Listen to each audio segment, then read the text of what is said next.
The following program, The Russ Belville Show, is intended for responsible adults only. We advocate to the repeal of marijuana prohibition for adults. We discuss the science, culture, and controversy about America's marijuana laws. We do not advocate any illegal activity and encourage all listeners to learn their state and federal marijuana laws. Opinions and claims made by guests and advertisers on The Russ Belville Show are their own, and The Russ Belville Show cannot be held legally responsible for their validity or reliability. Viewer discretion is advised.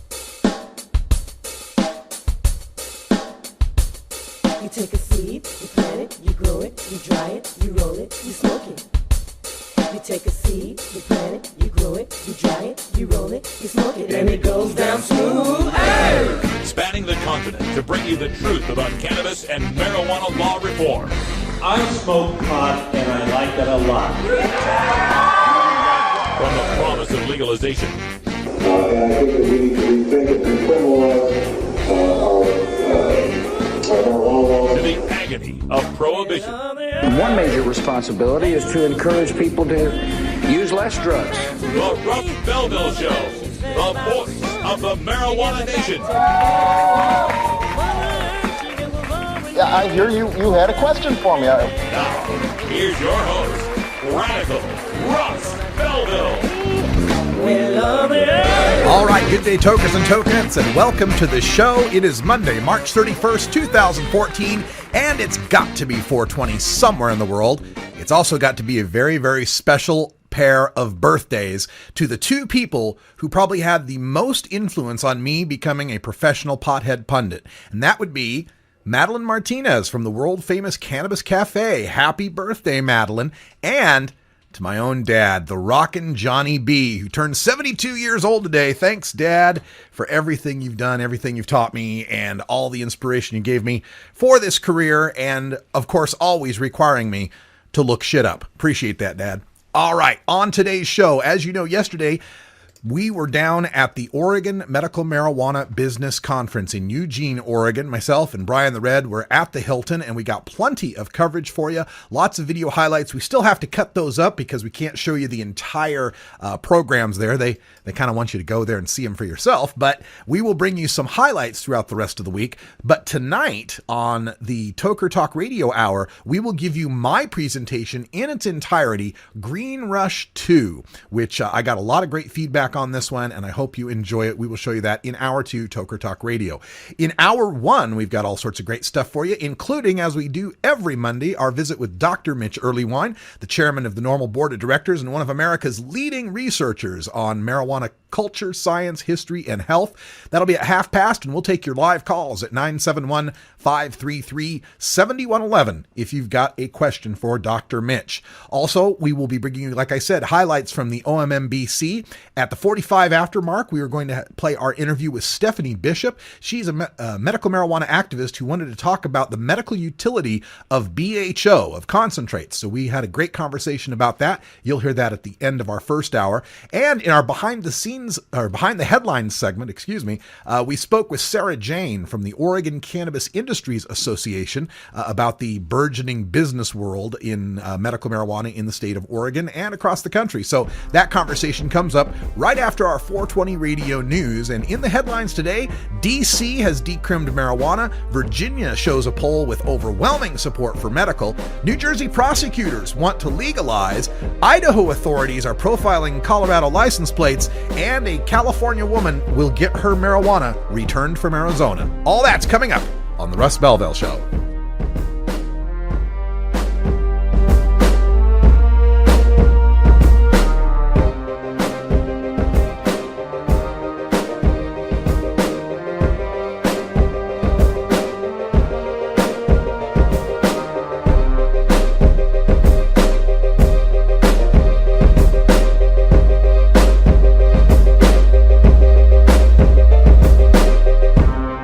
You're tuned into the Russ Belville Show, the voice of the marijuana nation. I'm Radical Russ Belville, and I want to thank you for listening to 420 Radio. We couldn't survive without you and our sponsors, and I'd like you to check out one of our prime sponsors, the National Cannabis Coalition. I've been working with NCC since June of 2012, and I'm proud to be part of the team they have assembled. National Cannabis Coalition is building the partnerships with reformers, lawmakers, and industry we need to be successful. Visit the National Cannabis Coalition website at nationalcannabiscoalition.com or the easier-to-remember ncc420.com. That's where you'll get the exclusive first look at my radical rants, as well as informative articles from the nation's top cannabis pundits. Visit ncc420.com today, and if you have your phone handy, text Russ to 420-420 to support NCC and 420 Radio. It's a free text message that helps us help you end adult marijuana prohibition. Learn more at ncc420.com, and thanks for supporting independent marijuana legalization public radio. 420 Radio. Tune in, turn on, get highly educated. The law offices of Omar Figueroa would like to remind you to stand up for your rights. Please do not give up your precious liberties. There's nothing wrong with standing up for our constitutional rights, and in fact, it's the best way to honor the Constitution that recognizes our natural rights. Treat law enforcement with respect and respect the Constitution by standing up for your rights. If you are detained or arrested, stand up for your rights by repeating, "I respectfully invoke all of my legal and constitutional rights. I do not consent to any search and seizure. I want to remain silent, and I want to speak with my attorney, Omar Figueroa." Omar Figueroa has more than a decade of experience in federal and California courts and graduated from Yale University, Stanford Law School, and Trial Lawyers College. Please contact the law offices of Omar Figueroa at 415-489-0420 or 707-829-0215 or on the web at omarfigueroa.com.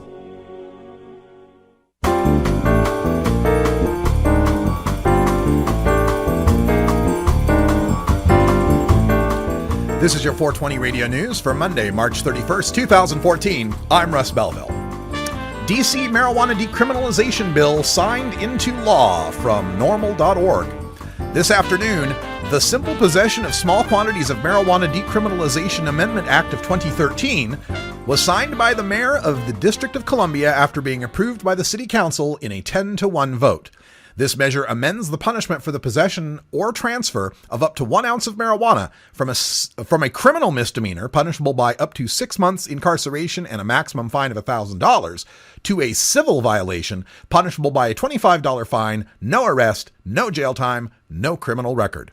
Due to federal oversight of the district, this measure will not officially become law until it is received by the U.S. Congress and undergoes a period of review. The review period is likely to extend into late summer. We will update you when it has been finalized. If Congress chooses not to act to overturn the measure, it becomes D.C. law. Virginia voters back medical marijuana 6-1, Quinnipiac University poll finds from Quinnipiac. Virginia voters support medical marijuana by an overwhelming 84 to 13% margin, but support for recreational marijuana is divided, with a large generation gap and a smaller gender gap, according to a Quinnipiac University poll released today. Support for medical marijuana ranges from 75 to 21 among Republicans to 92 to 6 among Democrats, and from 81 to 17 among voters over 65 years old to 90 to 9 among voters 18 to 29 years old, the independent Quinnipiac University poll finds. Support for legalization of marijuana for personal use is 46%, with 48% opposed. Democrats support the measure 58 to 35, with Republicans opposed 68 to 27, and independents divided 47 to 47. Men support it at 52 to 43, while women oppose it 51 to 42. Voters 18 to 29 years old supported legalizing marijuana for personal use at 71% versus 26% opposed, with support dropping through the age groups. Voters over 65 years old are opposed 66 to 24. Marijuana is equally as dangerous as alcohol, 47% of Virginia voters say, while 36% say it is less dangerous and 14% say it is more dangerous. Marijuana use does not lead to the use of other drugs, voters say 51 to 41. If marijuana use were legal in Virginia, 62% of voters say it would not bother them if neighbors grew marijuana in their home. Republicans and voters over 65 years old are the only listed groups who say they would be bothered. New Jersey prosecutors, it's high time to legalize pot, from app.com. Proponents of legalizing marijuana in New Jersey received a boost from an unlikely source, the very people who prosecute pot users. The New Jersey State Municipal Prosecutors Association has come out in favor of legalizing possession of marijuana. The support of the Prosecutors Association comes as 2 bills were introduced this month in the legislature and as polls show a majority of Americans favor legalization. One of the bills, introduced on March 10th, calls for a referendum asking voters to legalize the possession of an ounce or less of marijuana.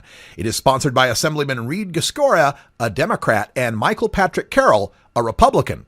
Carroll said, quote, "If it were up to me, I would make all quantities legal. Why should the government be in the business of criminalizing marijuana? All it does is create administrative Al Capones and puts the power in the hands of gangsters." End quote. Idaho authorities used license plate profiling in traffic stops, says Colorado man from OregonLive.com. A 69-year-old retired Colorado business executive is suing Idaho law enforcement authorities for detaining him and searching his vehicle after a traffic stop last year.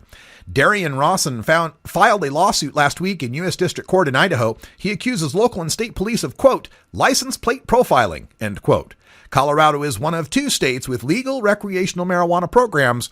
Marijuana is outlawed in Idaho. Supreme Court won't hear appeal from cops reluctant to return pot, from U.S. News and World Report. California resident Valerie Okun is one step closer to reclaiming medical marijuana seized by Arizona police near the Mexican border in 2011.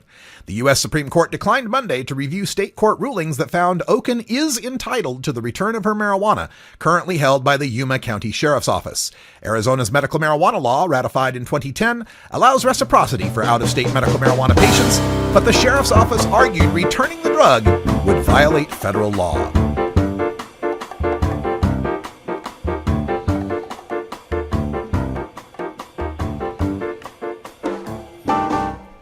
This has been your 420 Radio News for Monday, March 31st, 2014. I'm Russ Belville.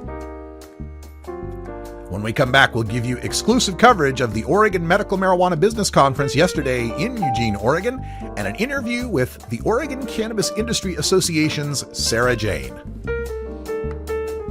You're listening to The Russ Belville Show on 420radio.org. We'll be right back.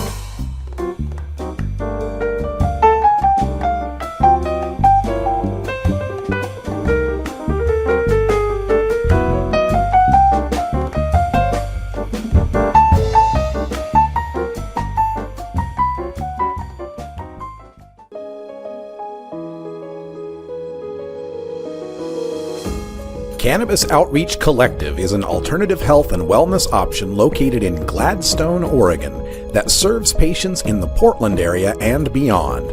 We are a full-service alternative health and wellness collective accommodating patients with natural, organic, holistic, and homeopathic remedies, nutritional guidance, advice, education, and medical cannabis, fully in accordance with Oregon OMMP law. You can find out more about Cannabis Outreach Collective on Facebook at COC503 or by emailing cannabisoutreachcollective503@gmail.com or by telephone at 503-853-1319. Check out our menu on Weed Maps and visit Cannabis Outreach Collective today. All right, good day, tokers and tokettes. Welcome. We are here at the Eugene Hilton for the Oregon Medical Marijuana Business Conference. We're tabling in here in a really big exhibitor room with lots of exhibitors. We were in Ashland a couple of months ago, and this is definitely a much bigger venue. We're having ourselves a good time, and we're talking with people as they come through here. We want to discuss the various topics and issues that are happening in the cannabis community. And joining us right here at the desk, we have Sarah Jane from the Portland Medical Cannabis Club. How you doing, Sarah? I'm doing great. And you're tabling here for the Oregon Cannabis Industries Association. Are you pretty excited about this event? Yes, I'm excited. I'm excited to see this many educated professionals together to represent our culture pretty well. So this is pretty awesome to see. Yeah, it's looking really good. And so far they're in the other room doing presentations and speeches. And we're here in the exhibitor area just talking about the issues, like I said, and one of the issues you wanted to bring up was the issue of concentrates, dabs, and their medical utility, because they kind of get a bad name sometimes. People, look at blowtorches and the culture that's growing around 710, but you wanted to express how medically beneficial it was. Yes, for myself, I have a lot of medical issues that cause inflammation, and anecdotally, I've noticed that using like flour, and I was vaporizing it, I wasn't getting the same kind of relief that I could get from maybe 1 or 2 dabs. And unfortunately, I'm noticing that in the culture, and I don't know if you have, Russ, that there is that, like you said, that bad connotation. There's a lot of like competitive dabbing, or people who are making the concentrates in an unsafe way, and so I'm concerned about that. Yeah, and this is definitely something I've heard from other patients who have told me, I could vaporize all day if I wanted to get close to touching the pain or the inflammation, but I find a dab or 2 is going to take care of it. And it's not like you have all day to sit around the vaporizer. Yeah, I'm a mother, and when I'm out with my children and things like that, I can't, go and smoke a bowl somewhere, but to be able to take, 1 dab will take my pain level to a place where I can be present with my children. I can do the activities that I want to do, and I'm not stuck at home, stuck next to my vaporizer, stuck next to my water piece and that kind of thing. As we look at the history of prohibition, we find that the prohibition of marijuana led breeders to want to grow plants that were higher in THC. Do you feel like this recreational culture around dabs leads the dab makers, the extraction artists, to want to make, again, something that's more of a recreational substance than a medical substance, or do you find much difference that way? I'm not really versed enough with talking to the people who make the concentrates to want to make that kind of judgment statement on them that they're just not medically minded. But from a lot of the things that I'm seeing, I'm not seeing a lot of patient-mindedness there. And when we're talking about butane or versus CO2, and we're talking about purging, and we're talking about what PSI you run it so you don't get the histamines and things, I think that the health factors need to be taken into account. I want to see the research done. I want to see the testing done on the concentrates to make sure that people who are actual patients are getting the medicinal value as well as not hurting themselves. I don't know. Yeah, and we find with Washington and Colorado, with their recreational schemes, they have explicitly allowed for the concentrates, but in the medical states, it's kind of a hit and miss situation. Some states are, won't allow concentrates at all. California comes to mind, that it's illegal to have concentrates. So I think we need to have more emphasis on these medical aspects so that people can understand that this high dosage, high potency variety is necessary for many people's medical use. I think the developing technology is helping as we get away from dab rigs and nails and more into vape pens and sticks. I think that's going to help us, don't you? Yeah, I think it will too. And delivery device has a lot to do with like the social stigma. Also, I think that when you look at medicinally, you look at things like, let's just say nutrients. Let's say you're deficient in vitamin D. You can't just take the regular dose of vitamin D and bring your levels up to a therapeutic level. So even in that, you have to see that the doses become concentrated to be therapeutic. So I think that that's what's happening with dabbing, that when you concentrate the CBDs and the THC together, that somehow that's becoming therapeutic for people. And probably whereas the lower doses are more just a maintenance level if you're like cannabinoid deficient. So I think that definitely the research needs to be done, that if we're looking at other things in the medical community, like nutrients and things at a therapeutic level or higher concentrate, I think it would just make sense that this would be at a higher concentrate. Yeah, and I appreciate what you're saying about us getting more research and science involved in this, because how many of these people out there are blasting from watching some YouTube video? Rather than having any sort of chemistry or biology or medical knowledge. And I think a lot of regulation might be helpful in terms of like regulating the producers to make sure that they're using a spark-free room so that they're not causing these explosions that are not only hurting themselves, hurting the people in their vicinity, but are hurting the culture, because then people are going to be scared that these, butane labs are going to explode in their neighborhoods, and that's a big safety issue. So I think a lot of it is going to come down to keeping everybody safe and getting the medicine that the patients need. All right. So Sarah Jane here from the Portland Medical Cannabis Club here with the Oregon Cannabis Industries Association. As we wrap things up here, anything else you'd like to address as far as the issues? I just stay active in the legislation. Keep up with what initiatives are happening, just to keep yourself as a patient safe and make sure that you're keeping yourself educated. All right, Sarah Jane, thank you so much for joining us here, and thanks for your opinion. We appreciate hearing from you. Russ. Thank you for having me. All right, stay tuned, folks. We'll be back right after this with more coverage of the Oregon Medical Marijuana Business Conference. All right, thanks to Sarah Jane and everybody there at OMMBC. By the way, there's going to be an international conference happening in September. It's going to be huge. It'll be here in Portland, and we will be there presenting and covering it for you on 420 Radio. It's 20 after. Let's take a break. When we come back, we'll have Bacon Dan calling in with our Roots Monday Daily Toker Tunes. If he said he swam to China, he would send you South Carolina. Then you know you're talking to that reefer man.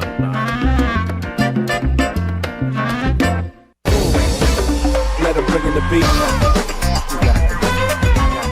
Adam Hand of Handmade Apparel produces quality custom designs for t-shirts, hats, and other apparel. Handmade Apparel is the official design shop for 420 Radio, The Russ Belville Show, Ganja John, and Cascadia Concentrates, among many clients who rely on Adam Hand for everything from short-run custom projects to full-run clothing lines. Adam's meticulous designs are individually crafted and screened in vibrant, high-definition color.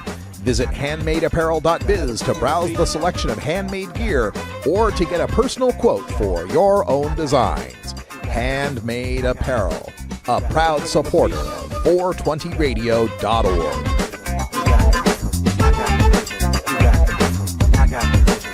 Let him bring in the beat.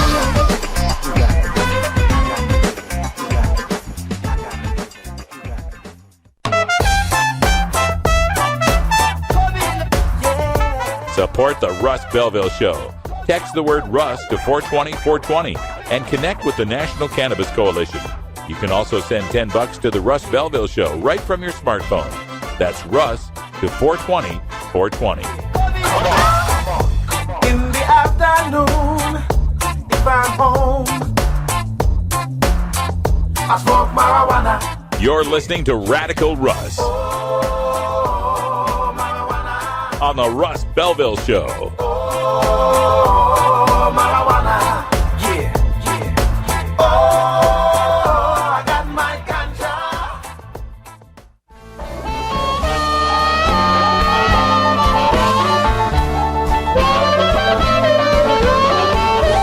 Everyone knows music and marijuana go together, so let's wind up our 20 after break with the Russ Belville Show's Daily Toker Tunes, the best in pod-safe 420 music from around the web. Today is Roots Monday, featuring the blues, country, folk, and jazz music that birthed the modern sounds we enjoy today. Now, sit back and enjoy your Daily Toker Tunes.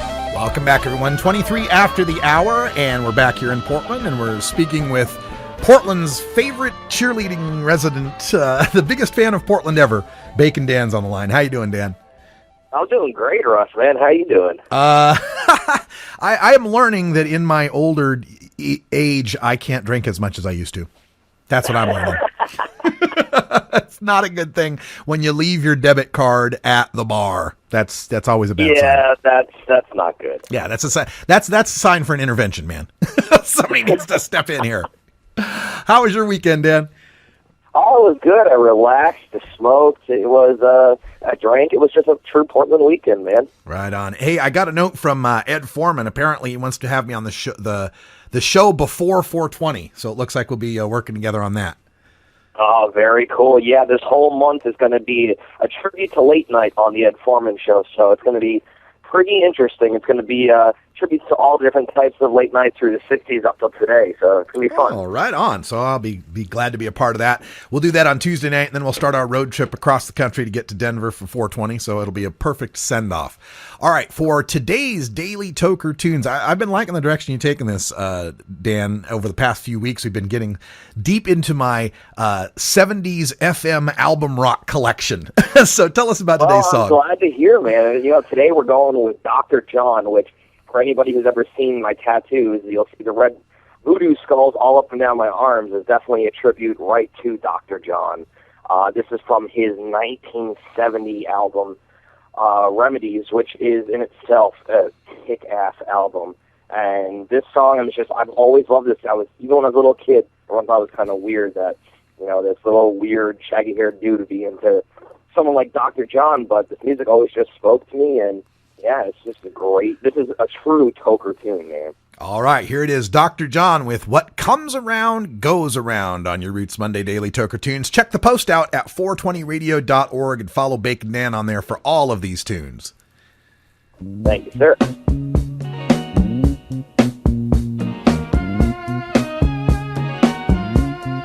Don't you hang me out on no limb. I don't want to say, 'cause I can't swim. Don't face me out on no reef. If I got a trip, let it be at the crib.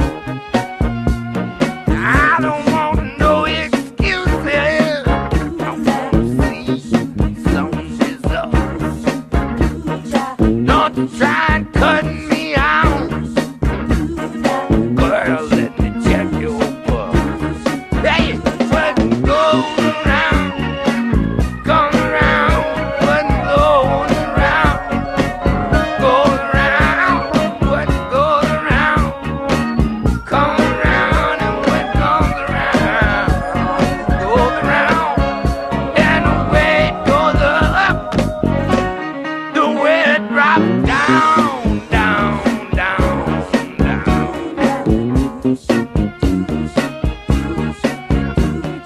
I don't want no alibi. Down the line. I don't need no way to tell you. I just need your love to be more shade. Yes, don't even wanna hear no excuses. I just wanna see some results. Yeah, and don't you get my goal. Girl, till I check your pulse. Yeah, what goes around, comes around, what goes around, what goes around, comes around, and what comes around, goes around, where it goes up, where it drops down, down, down.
Support the Russ Belville Show. Text the word Russ to 420-420 and connect with the National Cannabis Coalition.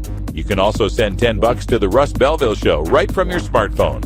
That's Russ to 420-420. You're listening to Radical Russ on the Russ Belville Show.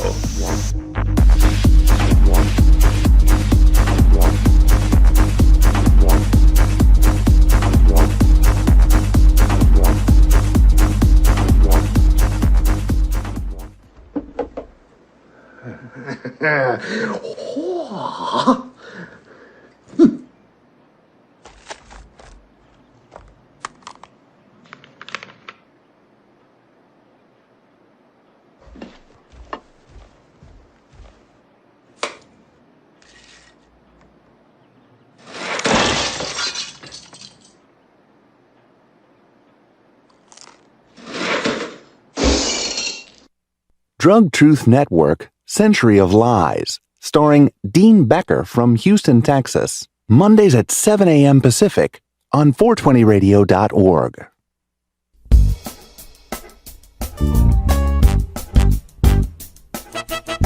It's time for the Russ Belville Show's Cannabis Q&A with Dr. Mitch Earleywine. Dr. Earleywine is a professor of psychology at the State University of New York at Albany and a leading author and researcher on cannabinoids and health, who pins the Ask Dr. Mitch column for High Times magazine. Get your questions ready in our live chat or call in to 971-533-7111 now. Welcome back, everyone. Half past on a Monday, and that means it's time for our regular dose of cannabis science with Dr. Mitch Earleywine. How you doing, Dr. Mitch? Stay away from academic parties, Russ. Not as fun as the parties I'm attending. Is that what you're saying? Exactly. Exactly. All right. Well, I appreciate you calling in from the party, though. That's very helpful. And you were like you were telling us that you're the director of something, and now you have to do all these events. Oh, I'm director of clinical training now, which sounds like it would have something to do with training clinicians, but it really means pushing paper around and going to parties that I don't want to go to. Oh, well, all right. Let's see if we can make your day a little better with some cannabis science discussion. There's a couple of studies out lately that we're going to talk about, but let me remind our listeners, if you'd like to call in, if you've got a question for Dr. Mitch live here, you can call 971-533-7111. That's 971-533-7111. Or you can just get into our chat room. Just type /login. You can create a username and you can ask your questions in the chat room. All right. So the first one I wanted to go over was a study that took a look at crime and medical marijuana states. And lo and behold, medical marijuana didn't seem to make crime go up. Can you tell us a little bit about that? This was a delightful study in part because it used FBI statistics that were not gathered to really address anything about medical marijuana. So we can't accuse these guys of any kind of bias as far as data entry is concerned. They looked at 7 different kinds of crime, and when you control for the number of tests they actually did, there's certainly no differences in crime rates across medical marijuana states and non-medical marijuana states. And in fact, one crime, homicide, is actually significantly down, even controlling for the number of stats they performed. And what that says to me is that, hey, medical marijuana keeps people from killing each other. And is that, what would be the reason for that? Perhaps a substitution effect with alcohol, maybe? I thought either that mechanism or the possibility that, in fact, folks who are eager to find medical cannabis don't have to go to the underground market and risk getting shot. Yeah, good point. With medical marijuana laws, you take away that violence aspect of the prohibited market somewhat, so that would be good. Is there any way that they're going to be able to tease out why this may be the case, or we'll just have to accept that it is the case and not really know the reasoning? I think this should inspire some subsequent work to try to address this, but these stats aren't gathered at the event level, so it's not as if the way these homicides were done can be linked to any particular potential mechanism. But it's reassuring to at least think that, hey, medical cannabis is not increasing crime, and that argument that we often hear is clearly easy to dispute now. Yeah, and there's another argument with respect to medical marijuana states where opponents will try to say, well, kids smoke so much more marijuana in these medical marijuana states. Is there any evidence that medical marijuana leads to increase in use by any of these demographics? It's funny because Karen O'Keefe and I reviewed this literature at least 8 years ago and showed no differences. And in a few states where it has gone up slightly, a neighboring state that didn't have medical marijuana also went up slightly. I really don't think this is the case. And in fact, when you talk to teens, they basically say, who wants to use grandma's nausea med? Good point. All right, we have another study. This one came up, I found it on Raw Story, and it was some Canadian researchers who surveyed 39,000 students in the province of Ontario, grades 7, 9, and 11, and did this for 20 years, 30 years, 81 through 2011, and compared their marijuana use and their tobacco use and their academic performance, and found that the students who only smoked marijuana did better in school than the students who smoked only cigarettes or those who smoked both. Have you seen this study, and what does this really tell us? So I have the report, but I don't actually have the data, and I don't want to make too much of this in part because I'm not sure how many stats they actually ran. But it's clearly the case that It's not that smoking marijuana is making you do better than folks who don't smoke marijuana. It's that smoking marijuana and only marijuana clearly is correlated with doing better in school than folks who smoke cigarettes. I think this may be more of a statement about who's smoking cigarettes now, because in fact, to smoke cigarettes and only smoke cigarettes is in some ways a sign of often low socioeconomic status or little hope about the future, and so less investment in school. I definitely do not want the idea that cannabis makes your homework go easier getting out there somehow. Right. And of course, they showed that the ones that were using cannabis only didn't do as well as the populations that didn't do anything. They didn't outperform the non-users, so it's not like it made them any better. They're just doing better than the cigarette smokers. And I agree, I don't think this is linked to the actual substance, but rather the population using that substance. Now that tobacco smoking is down to something like 39% lifetime use, it's lower than marijuana use these days. It would be more that I think marijuana is becoming more mainstream, and kids that might have been honor students before aren't as afraid to be using it, perhaps. Well, it's funny, too, because in that same vein, we had those Peter Freed data where everybody's saying, oh, the ones who smoke every day, their IQs are down. But in that data set, what nobody ever talks about is that the folks that were only using on the weekends had a modest increase in IQ. And I think in part what we're really saying is there's a subset of folks who not only can handle a little marijuana use, but are also very committed to their education, and they happen to not be smoking cigarettes.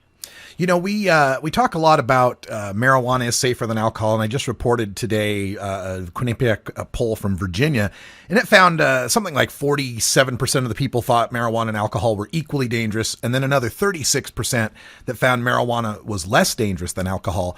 As marijuana becomes more mainstream and legal in numerous states, do you think that that will have a shift in, say, more intelligent, wiser people choosing cannabis, knowing the truth about it? I think that's really the case, and I think some of the prevention efforts are going to be a lot more targeted now. I'm reviewing a paper that I can't claim the authors or anything, but they're really specific alcohol problems and specific cannabis problems that are associated with teen use, and they really aren't the same thing. And I think a sophisticated prevention effort would say, listen, if you're trying to do this, here's what cannabis could do and how it could go awry. Alcohol creates a different set of problems, and here's what they are. And I think that's going to increase our credibility with teens in a way that we've really never had with some of the standard silly DARE-type programs. You know, as we look at the data for teen use of tobacco, and we've seen it, plummet since the Tobacco Settlement Agreement in 1998. I think a big part of that was, the truth campaigns, I think it was called, where they would show various statistics in very in interesting ways for a young viewer, and it got that information out that tobacco is deadly, tobacco is going to kill you, tobacco is not cool. As marijuana becomes legal, we can't say that about marijuana. It's not going to kill them. It's kind of cool, actually. So how are we going to, in a legalized world, get kids to not want to use cannabis until they're of age? I think some of the strategies that have worked with alcohol will actually work with cannabis. So rather than going with some alarmist lie about it's going to be a gateway to heroin, saying, listen, we're concerned about your respiratory development, and we don't really have data on how cannabis, even vaporized, affects the developing lung. We don't have a ton of alarmist data about brain structure changes, but there are at least a couple of studies that suggest that this might interfere. So we're not saying never smoke cannabis, something crazy will happen. We're saying, why don't you wait? And in fact, we know that it's bound to be better. There we go. All right, we're speaking with Dr. Mitch Earlywine, and we'll take your questions here in our chat room. Also on our live phone line at 971-533-7111. But if you'd rather keep your question confidential, you can always send it in by email straight to Dr. Mitch at 420research@gmail.com, 420research@gmail.com. All right, Dr. Mitch, as we're approaching April, of course, tomorrow's April 1st, and that means that we're 21 days away from 420 is coming up. It's going to be on Easter Sunday. It's going to be huge, especially in Denver, also in Seattle, these legal states. As we move forward towards 420, and more people who are new tokers might want to be getting involved now that it's legal, what sort of advice would you give the new cannabis consumer? My theme for 420 this year is less is more. I really want to have people enjoy cannabis as much as possible, and in fact, the way to enjoy it as much as possible is a little is enough.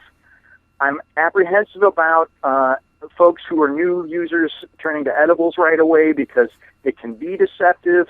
The impact can be dramatic. The onset is much, much later. I don't want to have a story where somebody says I had to wait 3 hours. So, in fact, at an hour and a half, I ate 12 more brownies. Then I got the munchies and what was around but brownies. So if we can get the less is more message out there, I really think it's going to be great. My apprehension is everybody's going to go in and say, I want to try them all, and I want to try them all now. There's another 420 coming up, and in fact, 421, the cannabis is just as good. All right. We have a question from Brian Kerr who wants to know, is smoking cannabis ever better for medicinal use than vaporizing it? There really aren't any cannabinoids released from smoking that aren't released also from vaporization. The onset of effects from actually lighting it on fire seems to be a little more rapid than from the vaporizer. The vaporizer takes a little longer to kick in. So if you're, literally vomiting right there that second, and you need absolute rapid relief, I can imagine someone could argue, hey, I really do need to smoke.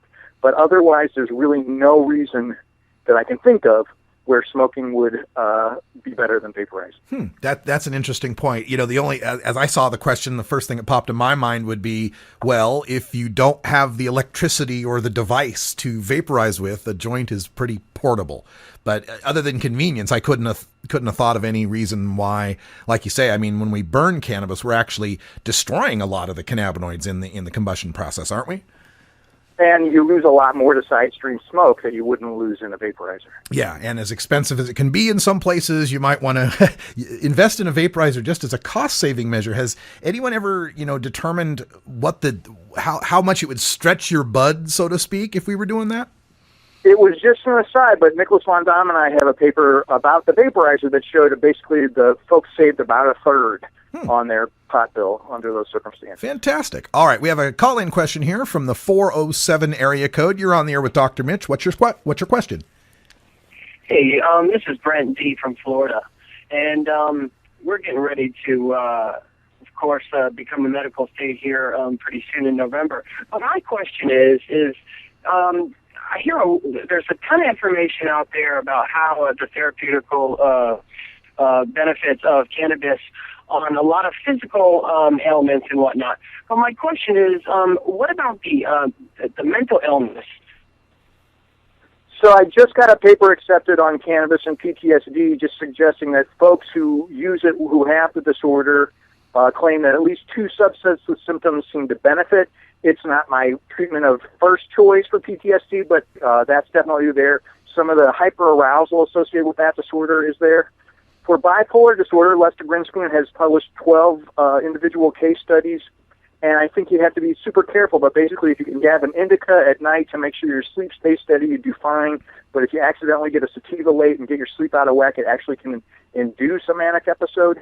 The literature on depression is still very mixed and kind of confusing, and so I honestly can't make a specific suggestion for everybody, but some individual users email me and suggest that it's been helpful for them. I prefer behavioral activation or cognitive behavioral therapy for that as a first try, in part because I just think it's a better way to enjoy your cannabis in the long run. All right. Right, and as a mood stabilizer. Thank you. Thanks for your call-in question. Appreciate that. And again, if you want to get your questions in, our phone number here is 971-533-7111. We do this every Monday at 12:30 with Dr. Mitch Earlywine. Or you can call really anytime, 24 hours a day. We've got a message machine, and you could leave your question there. We'll take care of it on a future show. Now, Dr. Mitch, like we mentioned, the 420 events are coming up. The festival events are coming up. And I know that NORML will be very active in helping to promote legalization throughout the rest of this year and the future. What's the latest with NORML? What can you tell us? Well, the clincher on 420, of course, is that you can join the organization for $4.20 on that day. And I hate to sound like the biggest fundraiser in the world, but this is one chance where you can really get in as far as that's concerned. We've got the legal seminar coming up in Aspen that should be really delightful, whether you're an attorney or not. Really informative, wonderful people, and a way to get connected to basically the entire legal legalizing community, and so I'm really optimistic about that. And then we've got some really nice donors who've been not only willing to help fund projects here at Normal, but who are also going to help represent us abroad. So the idea of a Normal in Ireland, as interesting as that may sound, might be materializing really soon. Yeah, actually, we've got the heads of Normal Ireland calling us this Friday. They're apparently doing their first conference over there in Ireland, so that's going to be fascinating. I really am excited about the Normal organization spreading to Europe and hopefully even South America would be nice to see. Oh, I'm just delighted with that idea. Yeah. Okay, folks, if you want to get involved, you can join Normal by just going to norml.org, and you can look up and find where your local chapter is if you want to join your local chapter, or if there is no local chapter, it can be you. You can make the local chapter. Just get yourself and 4 others who want to form the nonprofit board, and you can run your own independent Normal chapter. And that's one of the strengths of Normal I've found, is that each chapter is independent and can tailor their message and strategy to the politics on the ground there. They're not being dictated to by national. For example, I was just in Atlanta, Georgia with Peachtree Normal, and the way they have to craft their message is quite different than what they're doing in Colorado. So check them out at normal.org. Dr. Mitch, thank you so much for joining us. I hope the rest of your party goes a little bit better. Looking forward to next week. All right, thank you so much. When we come back, we've got more coverage of the Oregon Medical Marijuana Business Conference in Eugene. My interview with Stephanie Bishop coming up next.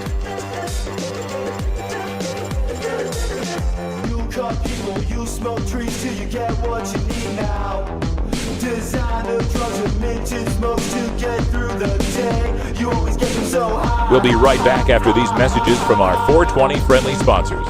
Support these advertisers because their ad money goes straight to the Russ Belville Show.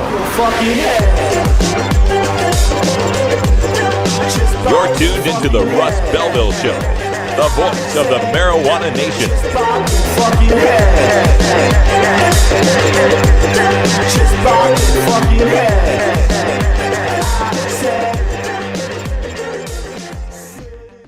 420 Radio, the world's voice of marijuana legalization.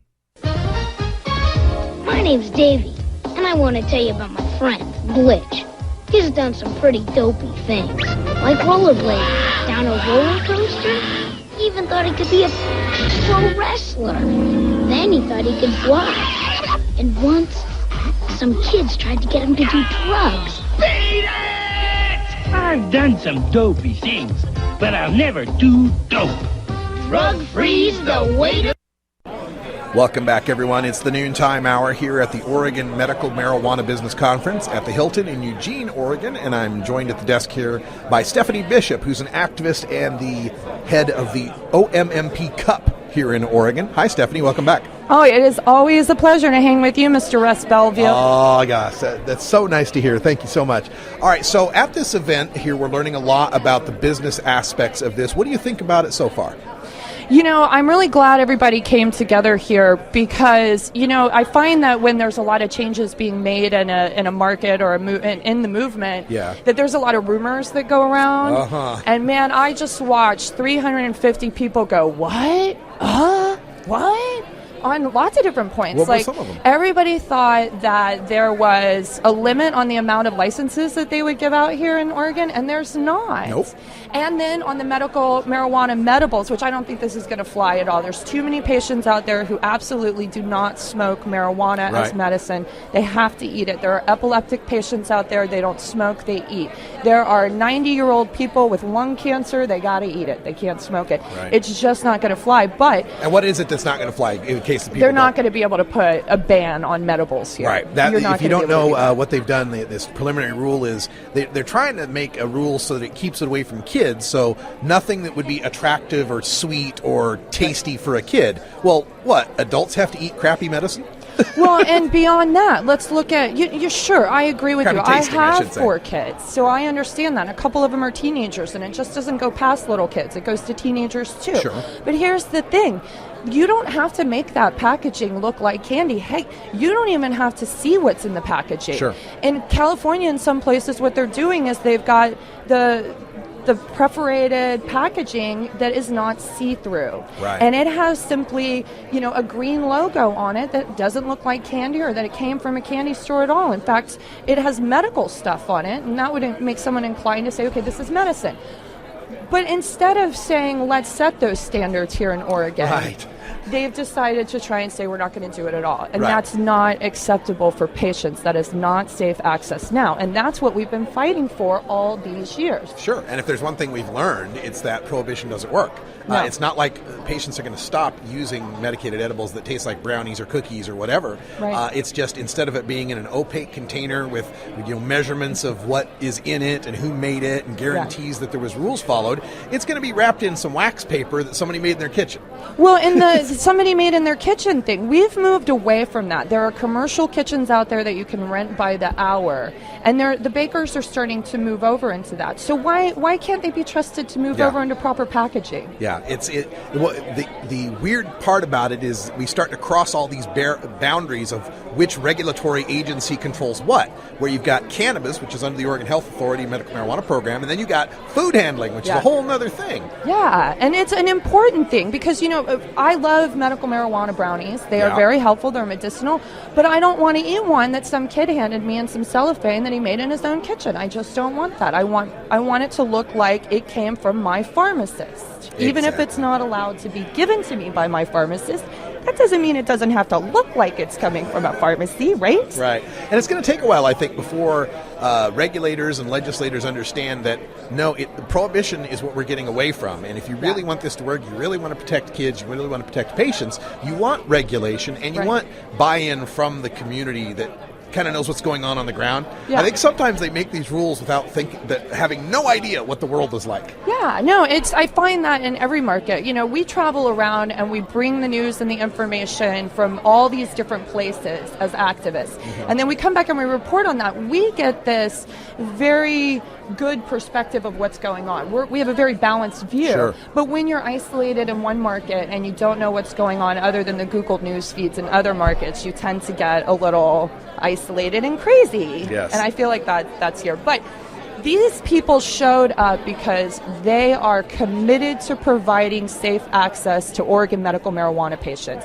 They're all taking risks. Mm-hmm. They have been taking risks. All of these places that are just opening up as information places, they still had to pay to open. They still had to build out. They still had to paint the walls, and that all costs money. And then they're doing this without the guarantee that they're going to have a legitimate business that they're not going to be incarcerated over in the end. It's insane. So we are surrounded right now at this conference by some of the bravest people I know.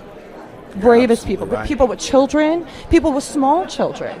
They're so committed to truth and health and good health that they're willing to take these chances. And I think we should back them up. You know? Absolutely. And we're moving ahead now with, it looks like a new approach. Oregon's going to get its petitions out. Oregon Cannabis Tax Act's got its petitions out. Yeah. Legalization's on its way in November of 2014. How do you see recreational being folded or matched into this emerging medical system? Well, hopefully we learn from Washington. Yeah. Bam. Ouch. She just said that. I know, right? I don't want to say that. I want this to work. But recreational marijuana, it was Dr. Franken. We were at a High Times Cannabis Cup, and I asked him a question. It was when this big whole, what's the difference between medical marijuana and recreational marijuana happened? Yeah. And I stood up and I said, Doctor, what do you tell your patients? What's the difference to you as a medical professional between medical marijuana and recreational marijuana? And his response to me was the most fabulous response I've ever heard. He said, in my left lapel pocket, I have some pretty good marijuana. In my right lapel pocket, I have some bomb marijuana. The right lapel pocket is my medicine. And the left lapel pocket is my recreational marijuana. And that's what I tell my patients. And I'm like, that's it. That is it. Patients need more. They need more. Recreational users, I'm not bagging on them. I'm a recreational user too. I mean, I think anything we do to improve the quality of our life with cannabis, do it. Do it, but I'm not... I don't know. There's a lot going on. There's a lot going on. But you're right. I think paying attention to what has happened in Washington State is definitely illustrative in that... no patient grows? Right. I mean, we've got to keep the right for patients to grow. And I'm seeing a trend now where once dispensaries open up, they want to take away the right to grow for patients. This just happened in Nevada. Yeah. They're taking away, they're grandfathered in until like 2016, I think it is. Yeah. But if a dispensary opens up within 25 miles, you got to stop growing. Yeah. And that's insane. How did we stop patient rates? How did we make something regulated and legal and this, that, and the other, but we've gone back to draconian patient raids because they refuse to give up their personal grows in their house that doesn't hurt anybody? Yeah. And there's reforms that are being made right now, big time, in mass incarceration. At the end of last year, we saw the Obama administration actually change mandatory minimum requirements, right? And then there was clemency for a few crack cocaine people that have been in there. They're actually working on letting more people out of prison that have been sitting there for decades with nonviolent connections and things like that.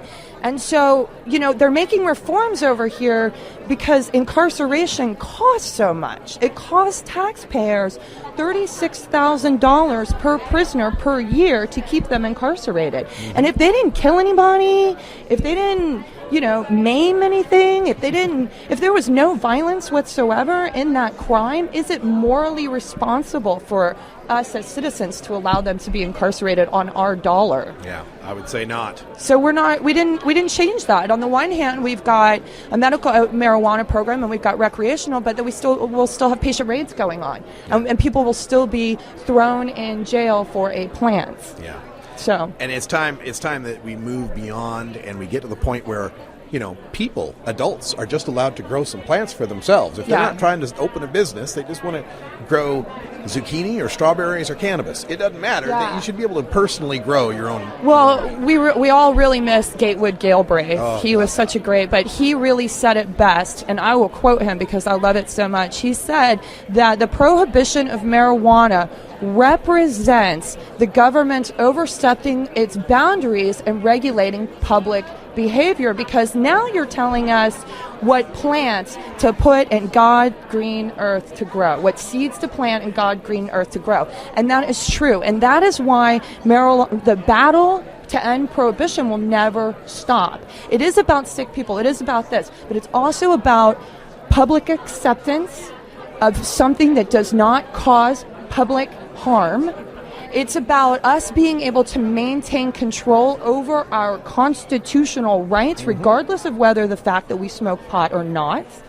And that's what we have to get back to. It's going to take a long time. And it's like, when people say, well, where are we going? For us, it's really hard because it's crazy everywhere. Yeah. It's the Wild West. It's becoming the Wild East. Yeah. The East Coast is catching up. Yes, they are. So we'll see. Well, the fight has always been about freedom. Marijuana just happens to be the battlefield in this case. So I agree with you there. Stephanie Bishop, you're doing great work in educating more people about mass incarceration and medical usages. And this is the best form of activism. Person-to-person, face-to-face activism, speaking out, speaking the truth, and showing people they have nothing to fear from an intelligent, attractive marijuana consumer. So there you go. And the best thing that our listeners can do to show that they appreciate what we do as activists is to take this conversation to your local coffee shop. Sit down and have a very loud conversation about mass incarceration, about your constitutional rights, about how you feel about marijuana, and get people to join in, because we have to talk about it. Yes, and people want to talk about it. They're just waiting for you to broach the subject. Really, it's not the kind of subject people just out of the blue. Hey, we imprison a lot of black people. I'll take 2 or 3 activist friends into a coffee shop, and people will turn around. You'll hear chairs scraping. Like 2 or 3 of them will turn around, and all of a sudden we've got a meetup going on. There you go. That's the way it's done. Stephanie Bishop, thank you so much. Thank you, Russ Belville. Love you. All right, we're going to take a break and get something to eat. We will be back with more coverage of the Oregon Medical Marijuana Business Conference from the Hilton. Well, there you go. That's our interview with Stephanie from the Oregon Medical Marijuana Business Conference. Brian and I were down there yesterday. They're still having it today, Monday. Another full day is going on, but we had to come back here and bring you a show. So hope you enjoyed those clips. And coming up next in hour 2, we'll have the video of my full presentation, Green Rush 2, where I discuss a lot of the statistics that we have now that legalization's been in place for a year in Washington and Colorado. So that's coming up. You can also download that presentation from 420radio.org. If you'd like a copy, it's on sale for the rest of this week.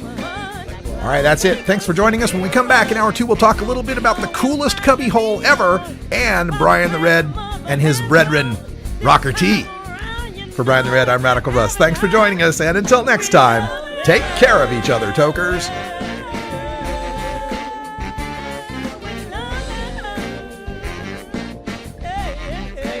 This is the Russ Belville Show. The Russ Belville Show is blogging and podcasting daily at radicalruss.com.